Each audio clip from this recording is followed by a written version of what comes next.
Hi everyone, Kirk Williamson with KPN Photo Tours. Thanks for stopping by the channel today. Today we're going to do something pretty interesting. I'm going to try and compare this beautiful 55-200 right here with the brand new Fuji 70-300. Ooh, where'd it go? Oh, that's right, I don't have one yet. But you know, these lenses are very, very similar. And I've been weighing back and forth. Am I thinking about going away from this lens, which I have reviewed a number of times and really been loving this lens. It's a great lens. The differences are kind of dramatic. And I thought I'd let you in on what I think, because before you order it, because it's going to show up in March, the end of March, I thought maybe you would be interested in hearing about what I think about this. The only difference is I can't show you any images, really. You've seen all my images with the 55-200 that I've done, but you're not going to be able to see anything that I've shot with the 70-300 because I don't have any. But first off, let me tell you that this lens right here and the 70-300 are pretty similar in weight and height. The 70-300 is 5.5 inches high and extends out to 8.5. The 55-200 here is about 5 inches, and it goes out to about 7.16 or something like that. And the filter threads, on this 55-200, it's a 62, and on the 70-300, it's a 67. The 70-300 is a little bit thicker, but you know what? I bet you will not feel that weight in your backpack at all, because it's almost the same thing. One's 1.3 and the other one's 1.25 pounds. Boy, I'm telling you, that's not that different. But I'll tell you, there are some significant differences with these two lenses. For instance, the 55-200 here is not weather sealed. The 70-300 is. This lens here is, I don't know, there's been some complaints about it drifting like this. Mine is pretty stiff, so I don't have to worry about that. But the 70-300's got a lock on it, so that the lens doesn't creep at all when you're walking around with it. The other thing is, this lens here does not come with a focus limiting switch, which enables you to limit where your focus is working from, okay? So you could go from 5 meters out, 2 meters out, things like that. And that's pretty significant difference.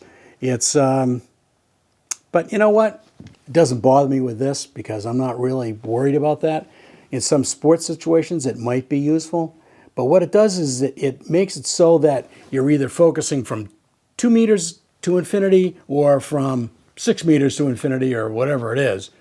And honestly, when it comes to sports, you don't want the lens racking out all the time, focusing like this. You want it to stay further out.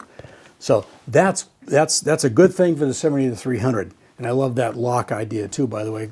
The lock is the same thing that's on the 100-400, which I really like.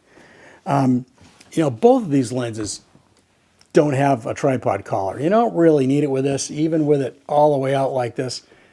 This lens is pretty light, so you don't really need it. The 70-300 goes out about maybe that much further.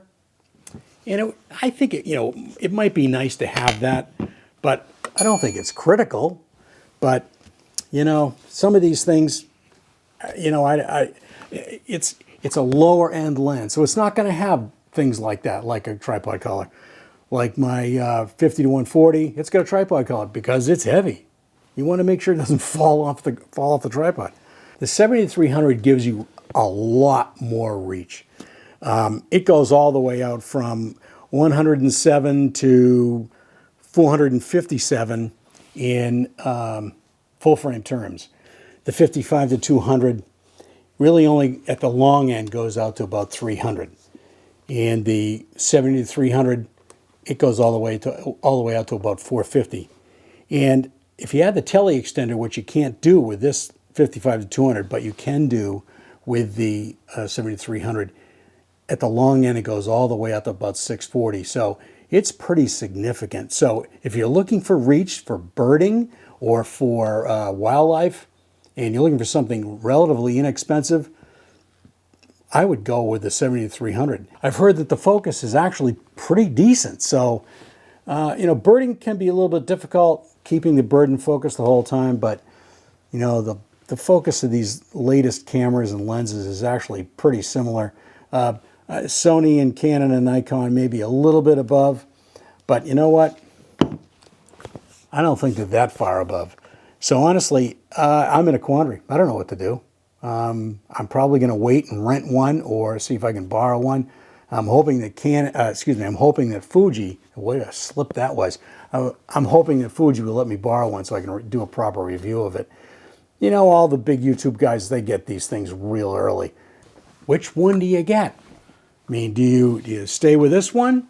Or if you're in the process of trying to buy one of the two, I think the key here is that weather sealing, extended reach, the lock, the focus limiter, things like that. Oh, by the way, they both have OIS. But you know what? This one just is so much more compact, it feels like, the 55-200. So what I'm going to do right now is I'm going to show you the differences right here. I'm going to give you a little graph, and let me know what you think.